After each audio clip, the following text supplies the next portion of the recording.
5টি সময়ে আসমানের দরজাসমূহ খুলে যায়, আর সেই সময় কোনো বান্দা দোয়া করলে তা কবুল হয়ে যায়।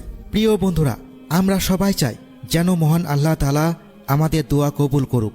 একজন মুমিন মুসলমানের জীবনে মহান আল্লাহ তাআলার কাছে দোয়া প্রার্থনা করা খুবই গুরুত্বপূর্ণ একটি বিষয়। কতভাবে কত সময় আমরা দোয়া করি, কিন্তু আমরা কি জানি কখন কখন মহান আল্লাহ তাআলা মুমিনের কোনো দোয়া প্রার্থনা ফিরিয়ে দেন না? হাদিসে উল্লেখ আছে এমন 5টি সোনালী সময়ের কথা, যখন আসমানের দুয়ার বান্দাদের জন্য খুলে দেওয়া হয়, শুধুমাত্র ব্যভিচারে লিপ্ত এবং ব্যবসায়ীদের কাছ থেকে চাঁদাবাজি করা ব্যক্তি ব্যতীত কোনো মুমিন মুসলমানের দোয়া তখন ব্যর্থ হয় না। আল্লাহু আকবার। মহান আল্লাহ তাআলা তাঁর বান্দাকে তার নিকট দোয়া করার তাগিদ দিয়েছেন। হাদিসে আছে, যখন কোনো ব্যক্তি আল্লাহর কাছে কিছু চায় না, আল্লাহ তার প্রতি রাগান্বিত হন। দৈনন্দিন জীবনের 5টি উপযুক্ত সময় রয়েছে যখন দোয়া কবুল হয়, যে সময় আল্লাহ আসমানের দুয়ার উন্মুক্ত করে দেন। 1 নম্বর হল জোহরের পূর্ব মুহূর্ত।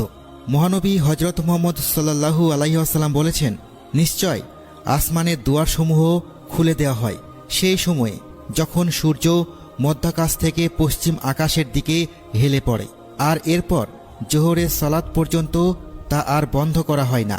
তাই আমি চাই সে সময় আমার ভালো কাজসমূহ উপরে উঠুক।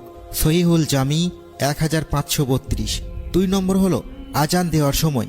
মহানবী হজরত মুহাম্মদ সাল্লাল্লাহু আলাইহি ওয়াসাল্লাম বলেছেন, যখন আজান দেওয়া হয় তখন আসমানের দুয়ারসমূহ খুলে দেওয়া হয় এবং দোয়াসমূহ কবুল করা হয়।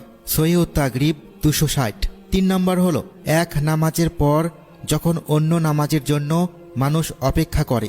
রাসূল সাল্লাল্লাহু আলাইহি ওয়াসাল্লাম বলেছেন, তোমরা সবাই সুসংবাদ গ্রহণ করো যে তোমাদের সৃষ্টিকর্তা আসমানের দুয়ার খুলে দিয়েছেন এবং তোমাদেরকে নিয়ে ফেরেশতাদের সাথে গর্ব করে বলছেন, দেখো আমার বান্দারা আমার ধার্য করে দেওয়া ফরজ আদায়ের পর আর এক ফরজ আদায় করার জন্য অপেক্ষা করছে। ইবনে মাজাহ 801। 4 নম্বর হল রাতের শেষার্ধে। রাসূল সাল্লাল্লাহু আলাইহি ওয়াসাল্লাম বলেছেন, রাতের শেষার্ধ শুরু হওয়ার পর একজন ঘোষক ঘোষণা দিতে থাকেন, কেউ কি আছো যে কোনো আরজি পেশ করবে? তার আরজি গৃহীত করা হবে। কারো চাওয়া পাওয়া কি আছে? তা মঞ্জুর হবে। কোনো বিপদগ্রস্ত ব্যক্তি কি আছে? তার বিপদসমূহ দূর করে দেওয়া হবে। তখন পেশাদার ব্যভিচারে লিপ্ত হওয়ার ব্যক্তি এবং সৎ ব্যবসায়ীদের কাছ থেকে জুলুম করে অন্যায়ভাবে চাঁদাবাজি করা লোক ব্যতীত কোনো মুসলিমের দোয়া ব্যর্থ হয় না। তারগিব 786। আমরা কেউই যেন শেষ রাতে দোয়া করা থেকে বঞ্চিত না হয়।